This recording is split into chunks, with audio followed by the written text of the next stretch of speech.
Good evening and salutations, my GH fans. So let's start off with this whole Vaughn, Jocelyn, and pretty much Jack giving them the hammer, right? Now, in part of this conversation, Jack sits there and talks about how it's frowned upon that, agents are together because it compromises them emotionally, it makes them vulnerable. And basically, he sat there and said that, this is what led to Jason having to save both of them. And I'm so glad that Vaughn said this because I've been sitting there saying this all week. Vaughn is like, no.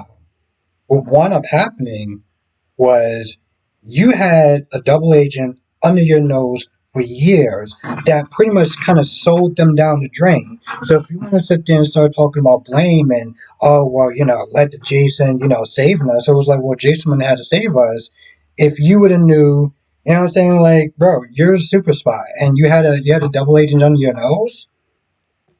Come on. Like, we're not even going to sit there and do this. And he was 100% correct.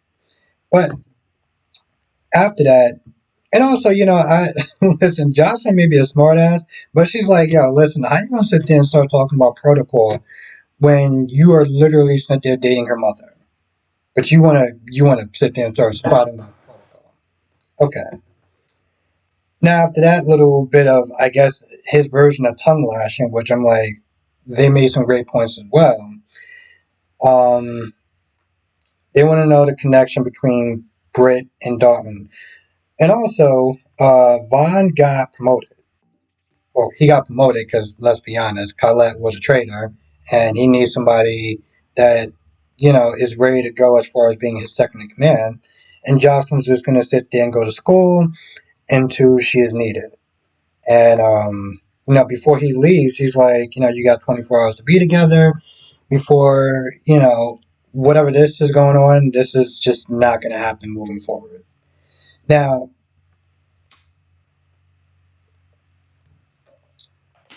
let's talk about Drew and Marty.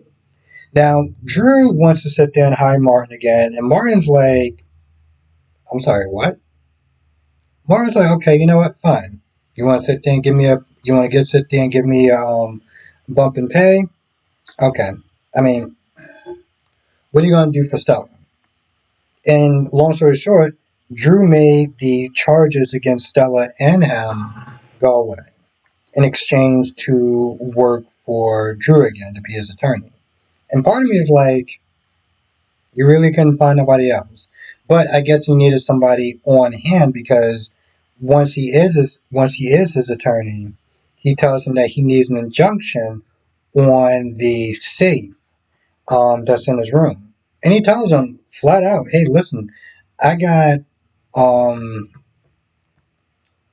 I got blackmail evidence against Portia about her changing the test results that could sit there and land her in jail.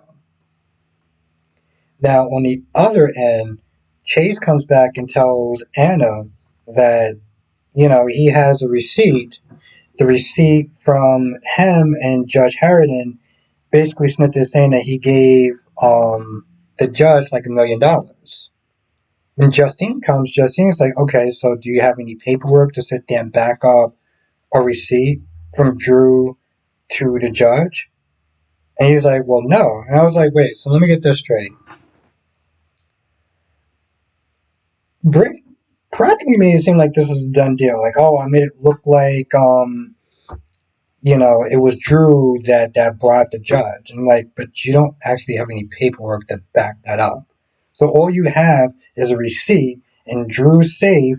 And she was like, listen, that's shaky at best. I'm like, that doesn't seem shaky. That just seems any decent lawyer could sit there and argue that to it being planted.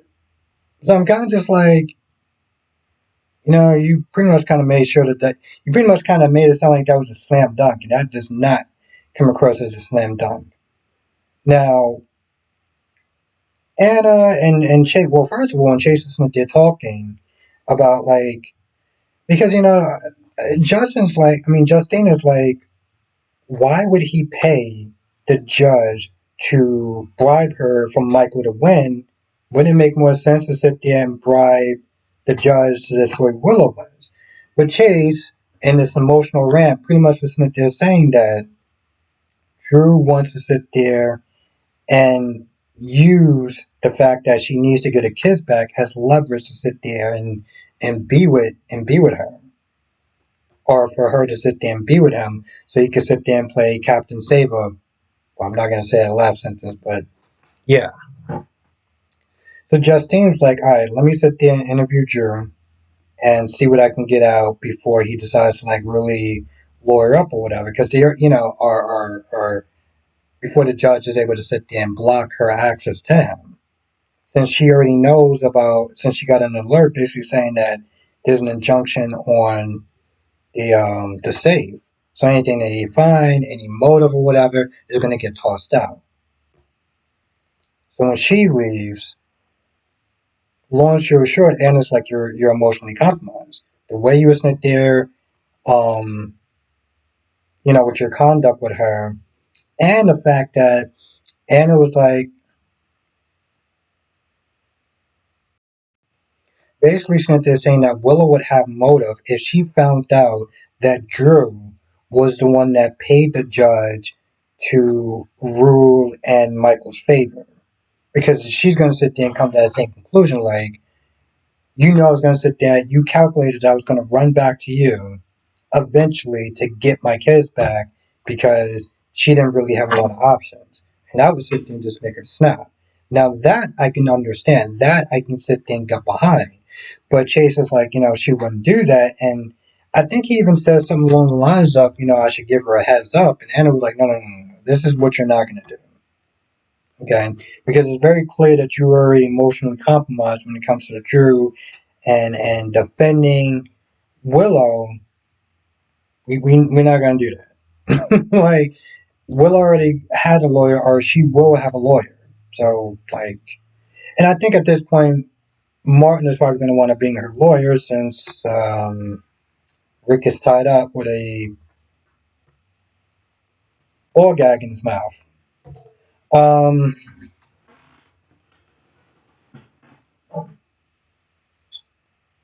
so, Britt, Nina, and Liesel.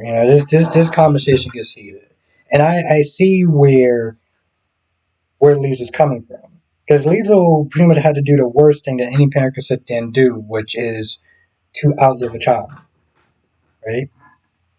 And so she finds out that she's been mourning somebody that wasn't dead, and she tries to make it seem like, oh well, she was just living up in a life of luxury or whatever. And since Britt isn't really giving her anything to go on, they go back and forth, and Britt is like, oh, you raised me to do this, you raised me to be cold and whatever.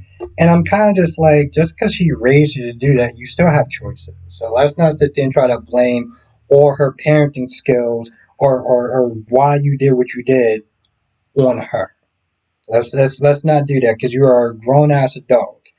But Liesel does sit there and take it way too far. Even with her being hurt, she starts to take things too far. Basically saying that she wasted her tears and that they're grieving her.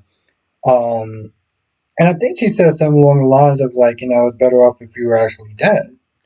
And Brit kind of, or at least she makes Brit feel like, damn, I should have just been dead. You know, I get that she's really hurt, but I'm kind of just like, she even sits there and starts telling Nina to not give her any money since she can't really make any money because she doesn't have a license and she's been dead and da da da da da. But she's all like, oh, well, don't give her money, don't let her stay here or whatever. I don't know if she said don't let her stay here, but I was like, what do you want her to do? You want her to starve to death? Like I just, a part of me is just like, damn, you want to sit there and be happy that she's alive? Like, I get your anger, but you are taking this shit to like a level where it's like you doing too much. You are really, really, really doing too much. Um, yeah, they go back and forth, and she brings in Nathan, and she just, long story short, she says some really hurtful shit. If you watched it, you know what I'm talking about. So Britt at this point just leaves. Um, and she's hanging out at the docks. I'm surprised she didn't have any PTSD, but I guess the attack didn't happen at the docks. But she pretty much just kind of just regretting going back to Port Charles and just even whatever, just even being alive. And then she runs into Jason. See, Jason came back from a meeting with Carly and Brick and Sonny, pretty much kind of debriefing them on the stuff that happened with him and Britt and taking her back to Port Charles. And I don't know, maybe Carly, I feel like Carly was upset. I know that Carly was upset because, like, Sonny knew and everybody knew except for her. And the last time that Jason just kind of went off, he didn't come back for a couple of years. Then there was a time before and he didn't come back. So it's like she always gets this sense of, like, whenever he's gone far away, there's a good chance that he's not going to come back. So I get her anger and whatever. I get that. But part of me felt like, was she upset that, like, you know, um, taking Brick back to Port Charles? Because she still seems like she has this unhealthy relationship in a sense with Jason, where it's like she's the only woman that has to be in Jason's life, which is, I mean, it is immature and just weird on, like, a biblical level. Um, and just updating Jason on Michael's situation, Danny finding their body, the judge, the fact that maybe Sitwell has something to do with it. So just updating him on all that. Now, he didn't sit there and say anything about Jocelyn being a WSB agent, and Jocelyn did sit there and tell Jack that he's not going to say anything because it's not his story to tell, and he's going to respect her wishes. So, and also, if that was the case, Jack did sit there and say he was going to have to invoke some sort of state act or whatever, pretty much basically saying that she won't be allowed to sit there and say anything unless she wants to go to jail. Um, which even Jocelyn was like, I'm pretty sure that's the last thing that she's going to be worried about is some law. Now, the conversation with Marco and Sitwell was very odd. Like, Sitwell did this whole, like, roundabout way where basically when Marcos was like, um, did you kill Judge Harrigan or whatever? Sitwell was like, no, you did. Well, you did like 20% because you did sit there and tell Drew. So you kind of sped up the timeline because, it wasn't all on you, but it was also on the judge because she did sit there and seem like she was going to crack. And she called Sitwell to sit there and let her know about a judge and that they're asking questions. I mean, a cop asking questions or whatever. And so he felt like she was going to sit there and crack under pressure. And then also basically sit there saying that she pretty much kind of signed her own death warrant when she agreed to take the money.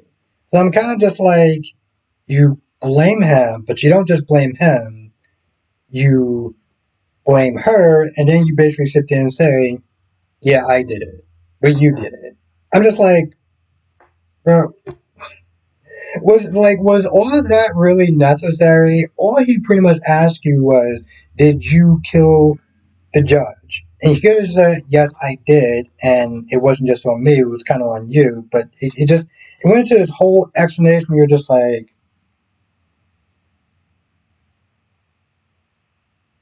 why are we going through all this? Like, that's what I was looking at. As I got home or whatever, and I actually tell you the truth, I was at the supermarket, and I was watching it, and I had to sit there and stop. I was just like, wait, hold on. I need a minute. That was a very long-winded scene. Justine did sit there and interview Drew, talked about the contest in the safe, and basically was not there asking him, you want to explain this receipt, basically saying that you gave the judge money and you bribed the judge. And then he just has that look on his face, that that Homer Simpson dough look on his face. That's the kind of look he had on his face. What I feel like there's more. I feel like there's more. Now, at the end of the episode, while Britt is at the docks just contemplating her life and how she's going to get out of Port Charles or whatever, which I think that Jack wants to sit there and interview um, Britt and find out what she knows. I feel like because she wanted to get out of the situation with the whole Poppies thing and Pascal and everything, that she'd be more inclined to sit there and talk and, disclose her role in whatever they were dealing with as far as confusion. While she's doing all of that, she runs into Jason. And I guess Jason's going to sit there and take her back to his place since, Liesel is pretty much telling Nina what to do with her money and her apartment. Which I'm like, okay, Lisa, you are really doing too much. Now I feel like that's about it. That is the general gist of the episode. If I missed anything, write in the comment section. I'll be doing a live stream tonight, 8 p.m. Eastern, 5 p.m. Pacific. Talking about all the soaps, you know what they are, and yeah, I'll see you in the next video.